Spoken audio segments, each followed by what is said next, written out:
Welcome, everybody. Thank you for joining us today and tuning in. Today's podcast and webinar is going to be a little bit around understanding the Australian healthcare system.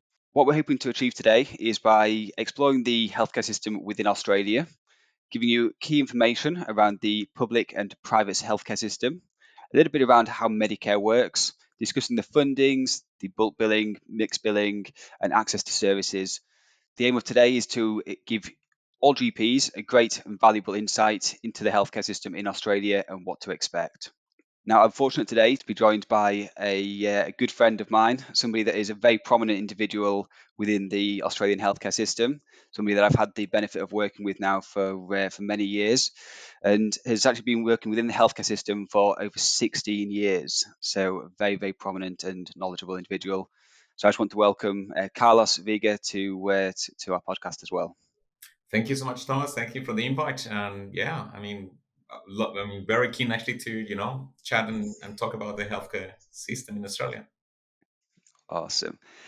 So I guess, Carlos, before we kind of move on, I guess one of the first things that we could probably do is just, hand over to yourself to give people a bit of an information on who you are, what you've done, and what you have been doing successfully within the healthcare industry itself. No, thank you so much. Look, as you mentioned earlier, like I been in the healthcare industry for just over 16 years now. I've been actually lucky enough to be being actually with a lot of actually different businesses, large and small, and medium sized as well.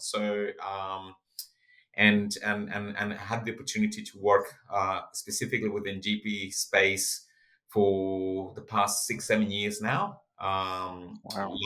Yeah, so it's been pretty much similar in terms of the business sizes. So I've worked with very large, larger corporations, but at the same time, I've also worked for small boutique side of clinics.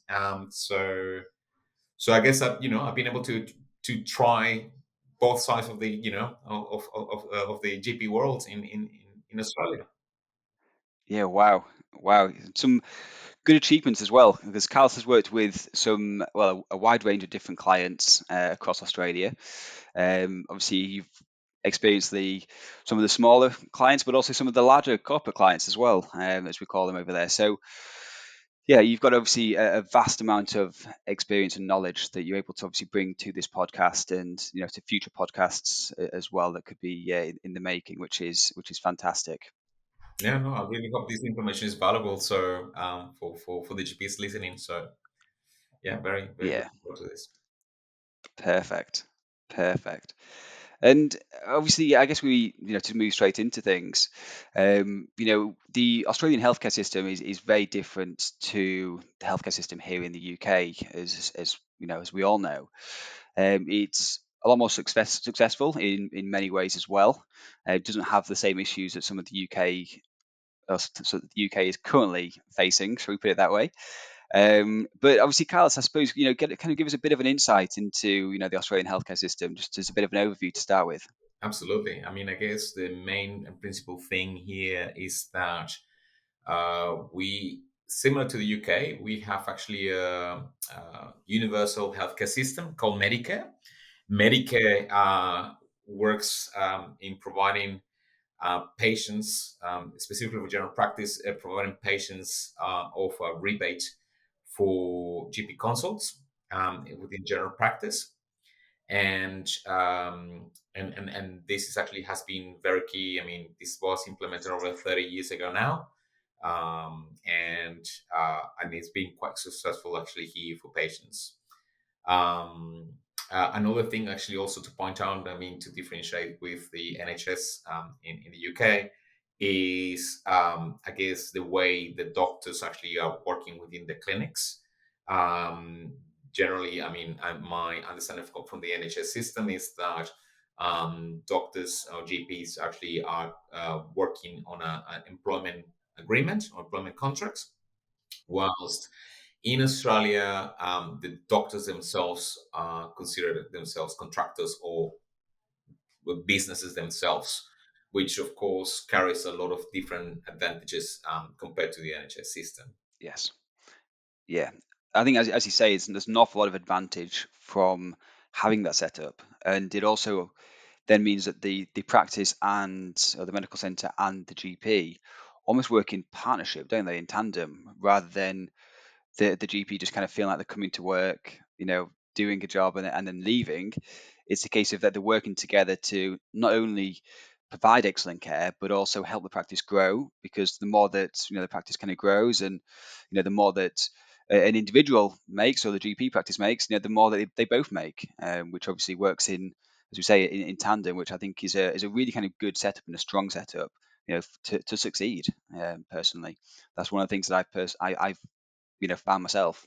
Yeah, no, absolutely right. And that's actually kind of spot on. So I think one key as well thing is that as an independent contractor, you get much more freedom in terms of how you clinically want to operate yourself. And that itself, it just gives you that freedom in terms of like, okay, you're able to choose what hours and what days you want to work because you are yourself an independent contractor. So you actually work this in partnership with the clinic. Of course, you want to make sure that what's best for the clinic and for the patients as well. So you want to have a really good balance in that aspect. But going back to the freedom, you do have that, freedom to choose how you want to clinically operate. The clinics, the medical centers actually will not intervene in terms of how you clinically want to, work with your patients. Yeah, yeah. I think there's, like you say, there's a lot more flexibility, Yeah, from that standpoint as well, isn't there? absolutely, absolutely, and from the financial aspect as well. So, as an independent contractor or business, I mean, of course, I mean, tax. I mean, this is not me giving any financial advice, but from the tax point of view, your earnings, of course, becomes a lot higher than just being an Yeah, employee. So yeah. yeah. No, most definitely, most definitely. And obviously, Carlos, just on those earnings, I suppose you all have witnessed and seen an awful lot of these GPs earnings. Obviously, I think we already know that the way the system works is through the percentages, and obviously these Correct. percentages vary on practices. So rather than an individual getting a set salary, it can work on a percentage of billings. Correct. But ultimately, what have you kind of experienced? I suppose being kind of at the top of the game, by way of physical earnings for a GP. Yeah, absolutely. So, I mean, when you mention about percentages, and just to make clear for doctors, is that the clinics actually will charge the doctor a service fee, and this service fee is actually included for the facilities and for the services that actually they provide in terms of they providing the technology, providing the non-clinical stuff, and the nursing support in terms of the clinic. So that's what that, in a nutshell, kind of like what the service fee is involved. The advantage of it is that it just goes along to your earnings, but and in terms of like giving you a rough figure, I mean the earnings, the potential earnings actually for a doctor here is depending on, I mean, I guess the type of the clinic or that you want to run. So the way the Medicare system actually rewards doctors here is the better clinical care you offer to patients, the higher the earnings actually become for you. So I mean, the earnings here, my understanding for the NHS could be salary wise between like 74 to 85,000 pounds, if I'm not wrong. Yep, Could be a bit higher for some yep. instances. A Um, little bit higher for some. yeah. So for Australia, is that figure, trying to convert this into pounds, but like it will be give or take on the 200. Even as not even in Australian dollars. Oh, yeah, yeah, yeah, absolutely. And in Australian dollars, I can, yeah, easily go easily. So it would be 400 to $1 million easily a year that a doctor actually can be receiving in terms of billings. Yeah. Wow. Yeah. Wow. I think that gives our listeners and viewers, I think a lot of their jaws will be dropping and eyebrows will be lifting hearing some of those numbers. And this is something that we do stress an awful lot with our GPs, is that the earning potentials are far greater. You've got a lot more ability with what you're doing to start with. A lot more autonomous. To work more autonomously, but work obviously with the practice in this partnership, as we're saying. Yes, you are on this percentage. Yes, it's not guaranteed earnings, but ultimately, as a whole, you are taking home an awful lot more than what you would be doing, potentially, elsewhere. Absolutely. Look, I mean, even the part that you mentioned, even with the part that you mentioned that even the earnings are not guaranteed. Look, something that I want to definitely highlight on the here is that Australia has a massive need of GPs. So in terms of feeling yourself that you're not going to be busy is not a case in Australia. Um, so therefore, I mean, and these earnings that we just mentioned earlier reflects that in terms of actually the business that you actually will be having.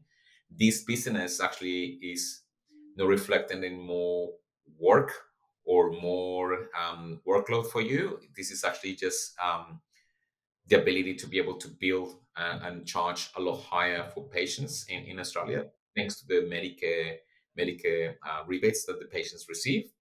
Um, and therefore, this actually will allow you to just have this really good balance of where you have the ability to choose the hours actually, the amount of hours you want to work, but at the same time, you actually get the earnings that you will be probably having, well, a lot higher than actually that you'll be having currently in with the NHS. Definitely, definitely.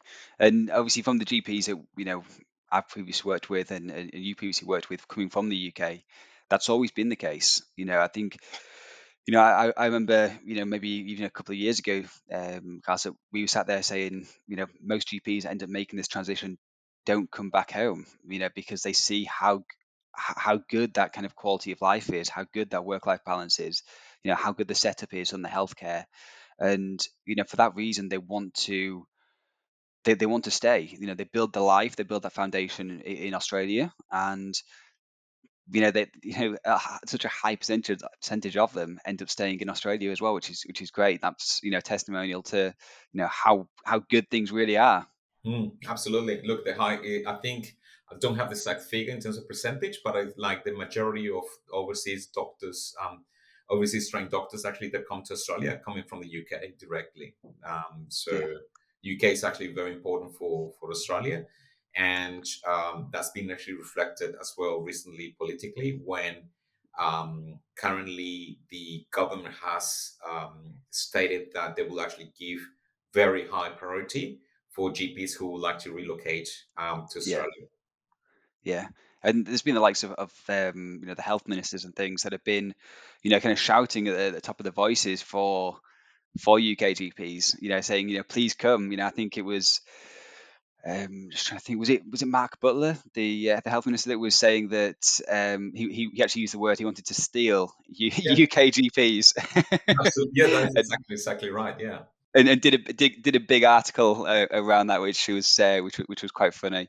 When I saw the words that he used as well, I thought they were from somebody in such a stance. It was very politically good words. Yes. No, absolutely. I mean, like something that they would definitely like see in Australia is that we do have regard very highly the UK, doctors, the UK GPs. We will regard them very highly.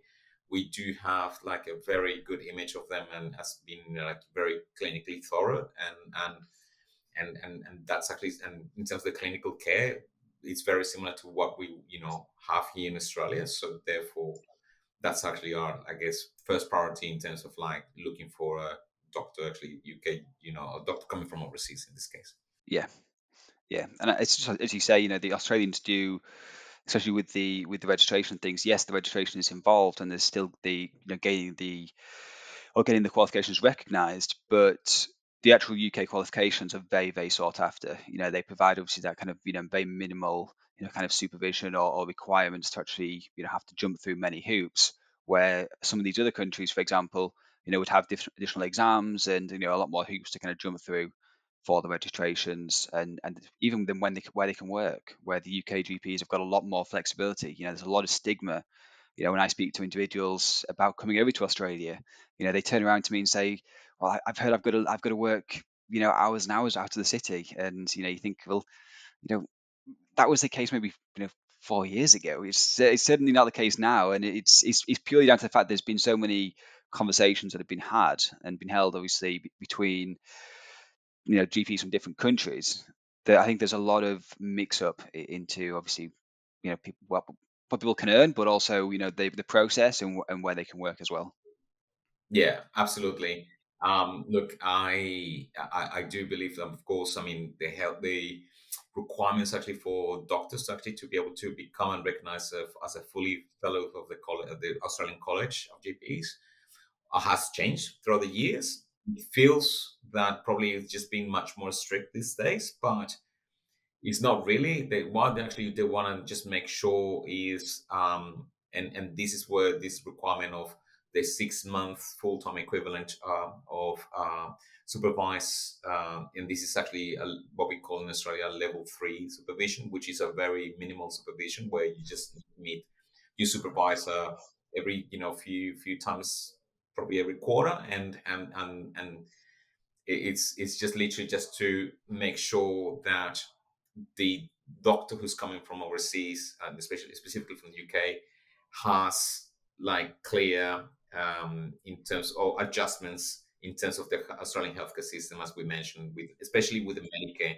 From the clinical side of things, I wouldn't say there's much difference in terms of like presentations and things like that, but in terms of the how we actually claim these rebates from Medicare, that's probably where the job of the GPs actually then would like to actually learn a little more once they actually come to the country and practice. But yeah, other than that, it's just pretty straightforward. I'll say nothing too different from seeing the patient in the UK. So yeah, so it's not a harsh. I would say it's not a harsh transition. Yeah, no, brilliant, brilliant.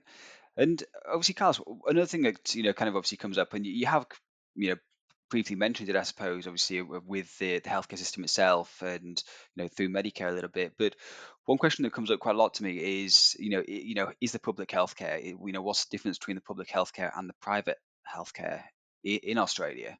Um, so could you give our listeners a bit of an overview on that side of things? Yeah, absolutely. So, I mean, there's a couple things in that aspect, but look, the first one is in terms of the Medicare covers generally the primary care and public hospitals, and then we got the private health insurance, which will cover generally what's related to allied health and other things that actually wouldn't be covered by Medicare, like dental. There's some aspects of the dental aspects that are not covered by Medicare. So therefore, then the private health insurance actually come into place for those aspects. In coming back to the Medicare side of things, there's been, I would say, well, a situation with the rebates that the patients get from Medicare, which unfortunately for patients, it has not that rebate has not increased much for the past 10 years. And we're talking about like 50 cents, $1 kind of thing, between when the practice is actually be able to, or the patient actually will be able to receive a full rebate from Medicare. But as we know, of course, things in general become more expensive, and especially the last year or so, inflation actually has affected everywhere. So therefore, the needs for medical practices to be able to catch up with those costs has um, has become then apparent for paid clinics to charge an actual private fee. And this is what we call private fee and mixed billing and bulk billing. So bulk billing is referring when the patient actually doesn't have any out of pocket costs out of the what they can claim from Medicare. But with private billing, then the practice actually just bills the patient directly, and then the patient actually will then claim from Medicare the amount that is received from rebates. So then, generally, what we talk about is that there will be an out-of-pocket cost for patients in this aspect, and this is just to make sure that we kind of general practice catch ups in terms of like the costs of, I mean, running a practice and also for GPs for the earnings. So this is where we speak about private billing and bulk billing. And then we got this one in the middle, right in between, what we call mixed billing. And the mixed billing, the reason why we call it mixed billing is because patients younger than 16 and patients older than 60 are able to claim an additional Medicare rebate, which then allows GPs not to charge. Some of the clinics decide not to charge an additional cost out of those rebates that they receive. So then patients who are older or younger than 16, older than 60, are generally, then they don't get out of pocket costs for those mixed billing clinics that we call. And then right in the middle, all the other patients then will actually have to pay the normal private fee. That's why we call it mixed, because they may get popular the older and younger generation, but then the people in the middle then will actually pay the full fee, private fee. Yeah. And obviously with the different billing systems, because that was one of the next things I was actually going to go on to for us. So, you can us a great insight already. But which one would you say is more common, within practices, or does it really vary? It varies, but for the part, so currently, it is generally mixed billing. It would be kind of like what's becoming the norm these days. In Okay. the past, it used to be bulk billing, but because, as I mentioned, due to the costs of just costs rising in general, I mean, of just Yeah. living costs, that actually has pushed the clinics and to the GPs to increase their fees for consultations. Oh wow. No, wow. And obviously, I guess obviously we've already kind of spoken briefly about some of the financial side of things, but from a GP's perspective, for our listeners, there's a difference obviously between the mixed billing and the bulk billing side of things, Yeah. and obviously private. Yeah. Could you give a bit more of a kind of indication around the kind of financial implications or the kind of earnings or considerations for a GP? Absolutely. So with with bulk billing, generally because the rebates that you receive from patients is a lot less, that would actually you be by just charging the patient privately. Therefore, generally what doctors tend to do on the bulk billings when you're bulk billing is kind of like increase the number of patients that you see in a day on your sessions, compared to, for example, a private billing where you can afford to spend a bit more time with the patients, because the patients actually are paying a private fee for this. So therefore, there's a justification in terms of actually the time that you can actually spend with each patient. Just going back to the rebates of Medicare, also to clarify how the Medicare rebates work. I mean, there's a lot of what we call Medicare item numbers, but generally, the main item numbers that GPs work with are based on the time that you spend with each patient. So we talking about levels. They're generally, like, we call it level A, B, C, and D. So level A are the very short consultations, less than 10 minutes, uh, if I'm not wrong. And then we got actually the level B, which is the one that generally majority of GPs use. We call it item 23. That level B consultation is less than 20 minutes of a consultation. And then we go the level C, which is the rebates for any patient that actually spends more than 20 minutes, with a GP. And and then level D, which is generally like towards the close more than half an hour, towards the hour, 45 minutes, with each patient. So it goes by time generally. As I mentioned, probably level B will be the one that's most common used in Australia. Level B and C depends, of course, on the cases that or the type of presentations that the patients come with at the consult. But yeah. Oh, amazing. So yeah, a great overview there. So thank you very much. And I guess obviously it's Oh, sorry. important. My apologies to interrupt you. Sorry. You ask about, of course, the financial aspects of it as well. And as I mentioned, with the bulk billing, sorry, I went through the bulk billing side of things only, but with the mixed billing, you will actually probably be able to spend more time. Therefore, the earnings are higher per patient. Yeah. Therefore, you don't need to spend too much to see too many patients in order make the same earnings as you would doing as a bulk billing patient. Yeah, bulk Yeah. billing doctor, sorry. Okay. Perfect. Thank you very much. Sorry for that. Thank you very much for that. No, no, no. Thank you. Thank you. Giving our listeners a great overview so far. So it's yeah, hugely and widely appreciated. And I think it's important to kind of stress as well that it's through Medicare, as you say, that it's where how people are being billed. It's through Medicare where obviously the GP is obviously billing the patients. So obviously that's the kind of where Medicare kind of comes into to play. For the for both the doctor and the patient itself, from that respect. And because Medicare has been around for so long, it's not something that Australians kind of argue with. I think if there was a private healthcare system here in the UK where people or there was a people getting billed through a medical insurance here in the UK, there would be uproar. Where it's been around. Well, Medicare has been around in Australia for what way over 100 years now, hasn't it? So it's something that people are very kind of used to. Yeah, no, I totally agree. I totally agree. Look, I think probably I like to highlight again and probably sound like a broken record myself right now, but like I think the work-life balance that you have as a GP in Australia is something that for a lot of doctors it's been a life-changing thing. They be able to actually to spend more time with the families to, and but at the same time doing what they really love, which is being able to look after their patients and um, in with good clinical care, which is so important, rather than just trying to focus on the admin side of things, all the paperwork that you need to do, or the like I've heard so many stories from doctors in the NHS, the amount of time that they spend literally just on admin work, just at the end of the day is just crazy.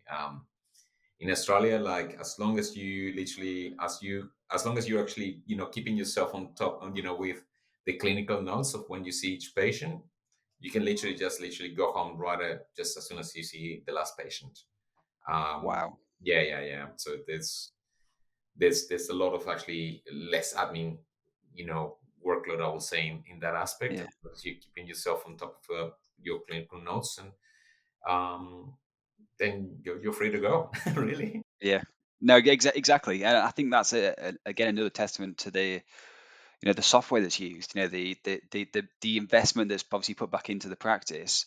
It allows, and based off obviously that percentage, rather than it being a case where somebody is putting minimal back into the practice, it is a case where obviously the practices are turning or reinvesting into themselves.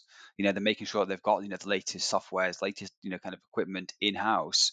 The equipment side of things obviously allows you to obviously be able to do more, but the software allows you to work a lot more efficiently and a lot more kind of proactively in that respect. So it does allow you to obviously, as you say, just get things done a lot smoother and a lot quicker. So when you do finish work, as you say, you're not there sat there taking home 10 hours worth of paperwork like some people are doing here in the UK. And admin work, it's the amount of GPs that as you said, that I speak to, that they finish work, they then go home, they're surrounded with the kids and their families and things, but they've actually got to sit there in the office and slog off doing loads of work, which is not ideal by any shape or form. So I think it's good that you did kind of mention that as well, which is fantastic. And as you say, that work life balance is what probably one of the top reasons for people going to Australia. You've got the earnings, you've got the sunshine, which we can see through those Velux windows, obviously above, behind you. Mhm. It's winter with yourself, and it's probably still warmer over there than it is here. Yeah, totally. I guess we can get very spoiled in here, but with the weather. But yeah, no, totally. I totally agree with you. Like, I think just it's so important. I think as a GP, and be able to vary, like the way you use things. We in Australia, there's a lot of encouragement for GPs to do specialties. So if you've got a Yes. special interest actually any specific field, I mean, it's like for example here in Australia, I mean, so common like melanoma is so big here as well, of course, because of the sun. But and look, doctors actually who like to specialize in skin procedures or or start specializing in musculoskeletal medicine, or occupational health, or women's health, or men's health, travel medicine. So many actually, branches actually you can just like, move into within your general practice scope. Mhm. Um, and practices here, they all encourage these kind of subspecialties and interests. Yeah, and again, there's additional things that you can then charge for, isn't it? It's Absolutely. it's separate charge codes, and exceed your kind of earning ability. Yes, I'm glad actually you mentioned that, because this is what, when we're talking about the beginning about the potential earnings, when we talk about such a big range, between like, let's say, $400,000 a year to $1 million a year, these are some of the factors actually that come into play for your earnings. And as you mentioned, so if you're doing procedures, a lot of those procedures actually are privately charged, and of course, is incur a much higher cost for patients, which are generally happy to pay. So then you get that much earning potential. I mean, depending on what you do. Chronic disease management, for example, is very encouraged by even by Medicare. You get actually high rebates out of that. Um, yeah, I mean, any type of pap smears, urine implant, insertions, like if you're doing women's health, there's all the sort of aspects that, just outside just the normal general consult that you will do, that will Yeah, increase that earning potential for you. no, most definitely. Yeah. Most definitely, it is. Like you say, it's a good job that we did end up covering that as well, and just obviously pulling onto coming onto that. Um, and Carlos, I guess obviously before we kind of wrap up, do you have any additional kind of expert insights, or kind of anything else that you could share for GPs?